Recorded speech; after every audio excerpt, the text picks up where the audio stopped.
आप देख रहे हैं इंडिया टाउन न्यूज भारत की बात। नमस्कार, मैं हूं सुधीर मिश्रा और आप देखना शुरू कर चुके हैं इंडिया टाउन न्यूज भारत की बात। छत्तीसगढ़ विधानसभा के मानसून सत्र के तीसरे दिन एक गंभीर मामला सदन में गूंजा। प्रधानमंत्री आवास योजना ग्रामीण यानी कि PMAYG में गड़बड़ी और भ्रष्टाचार का आरोप लगा। कांग्रेस नेता प्रतिपक्ष डॉक्टर चरणदास महंत ने सीधे सीधे PM आवास योजना को लेकर घेरना शुरू किया।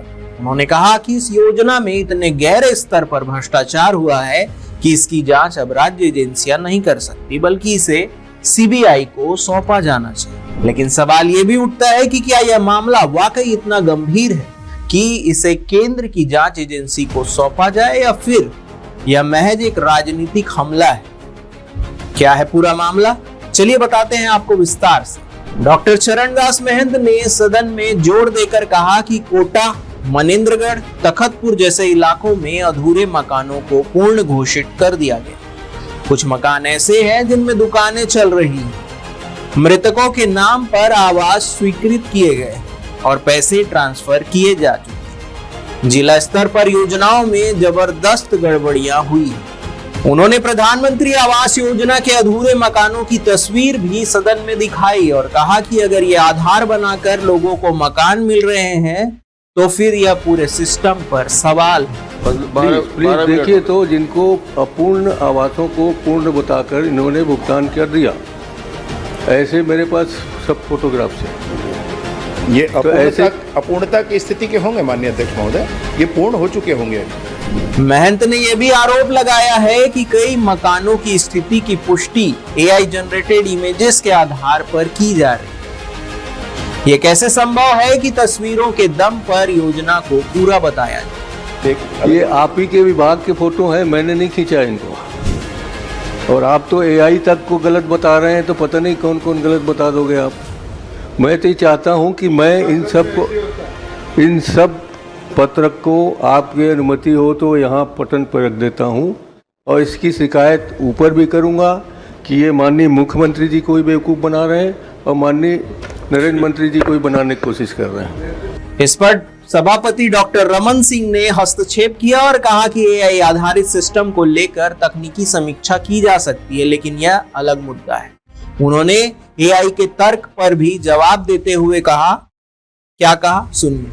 आप इतने वरिष्ठ हैं, फोटो, दस्तावेज, पेपर कटिंग, इस विषय को लेकर प्रस्तुत करना कितना उचित है आप ज़्यादा जानते हैं। और दूसरी बात, AI अपने हर रिपोर्ट में नीचे लिखता है कि इसकी विश्वसनीयता को रीचेकअप करने की ज़रूरत है। AI के कोई भी इंफॉर्मेशन आप लोगे, उस AI के नीचे रिपोर्ट में एक कॉलम रहता है, यह पूर्णतः विश्वसनीय नहीं है, इसको क्रॉस चेकअप करने की जरूरत है, आप जानते हैं। और उप मुख्यमंत्री विजय शर्मा ने विपक्ष के सवालों पर फिलहाल कोई सीधा जवाब नहीं दिया, लेकिन सरकार की तरफ से अब तक जो बातें सामने आई हैं, उनमें से दावा किया गया है योजना के सभी प्रावधान पारदर्शिता और जमीनी सत्यापन के साथ लागू किए जा रहे हैं। जिन जिलों में शिकायतें मिली है वहां कलेक्टर स्तर पर कार्रवाई भी हुई है। कुछ मामलों में वसूली के आदेश भी दिए गए। सरकारी सूत्रों का यह भी कहना है कि राज्य की निगरानी एजेंसी EOW पहले से ही कुछ जिलों में प्राथमिक जांच कर रही है। अगर जरूरत पड़ी तो और कठोर कार्रवाई की जाएगी। क्या कहा सदन में विजय शर्मा ने, सुनिए। माननीय अध्यक्ष महोदय, माननीय मुख्यमंत्री जी विष्णुदेव साय जी, उनकी सरकार में सुशासन है और सुदर्शन भी है। बड़ों को नहीं छोड़ा गया माननीय अध्यक्ष महोदय, तो किसी और की तो बात ही नहीं। मैं निसंदेह ये कहना चाहता हूँ कि कोई विशेष जानकारी माननीय वरिष्ठ सदस्य के पास, माननीय नेता प्रतिपक्ष जी के पास हो तो अवश्य उपलब्ध कराएं। विशेष जानकारी ये है कि आपके और मुख्यमंत्री जी के, हमारे अध्यक्ष जी के ज़िले में कबीरधाम में प्रधानमंत्री आवास योजना से बैगा परिवारों से अवैध वसूली के संबंध में जानकारी है। और आपका जिला और मेरा जिला भी वैसी है। दूरभाष से आवास मित्रों ने आपको फ़ोन किया है कि हाँ पैसे की वसूली की गई है। उसी तरीके से तखतपुर के पंचायत के माध्यम से आपको शिकायत कराया गया है, जो सांसद पूर्व हमारे उप मुख्यमंत्री जी का क्षेत्र है।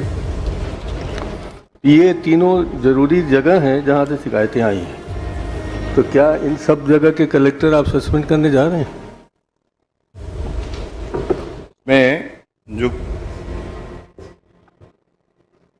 जिला कबीर धाम के कुकदुर क्षेत्र का ये विषय आया है माननीय अध्यक्ष महोदय, उस पर जांच भी चल रही है और माननीय सदस्य बता रहे हैं तखतपुर जो क्षेत्र है माननीय उप मुख्यमंत्री जी का क्षेत्र है, मैं उसकी भी जानकारी एकत्रित करके उस पर भी जांच करा लेते माननीय अध्यक्ष महोदय, उसमें कोई संशय नहीं। गड़बड़ जो करेगा उस पर काम किया जाएगा। अब यहाँ सवाल ये है कि क्या जिला स्तरीय गड़बड़ियों को सीबीआई के हवाले कर देना ही समाधान है या फिर राज्य सरकार को ही और सशक्त करने की जरूरत है ताकि वह खुद पारदर्शी कार्रवाई कर सके। योजना के अंतर्गत अब तक छत्तीसगढ़ में लाखों मकान बनाए जा चुके हैं, लेकिन अगर कुछ जिलों में फर्जीवाड़ा हुआ है तो यह दोनों के लिए चुनौती है। दोनों के तात्पर्य है पक्ष और विपक्ष, सरकार के लिए भी और विपक्ष के लिए भी।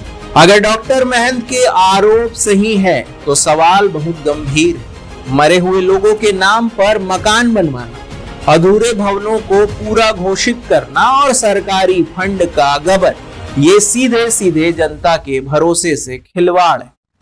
लेकिन अगर यह महज राजनीतिक दबाव और चुनावी समीकरण के तहत उठाया गया मुद्दा है तो ये भी लोकतंत्र में एक गहरी चिंता का विषय है। अगर गड़बड़ियां हुई है तो जिम्मेदार कौन है, और अगर नहीं हुई है तो फिर सीबीआई जैसी बड़ी जांच एजेंसी की मांग क्यों हो रही?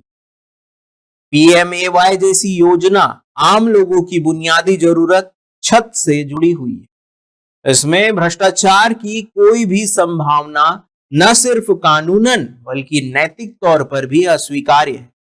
हम उम्मीद करते हैं कि इस मामले में जल्द ही सरकार और विपक्ष दोनों अपने अपने स्तर पर साक्ष्य और तर्कों के साथ आगे आएंगे और जनता को सच बता। मैं सुधीर मिश्रा, आप देखते रहिए इंडिया टाउन न्यूज, जहां होती है बात सीधी, साफ और सबसे। जय।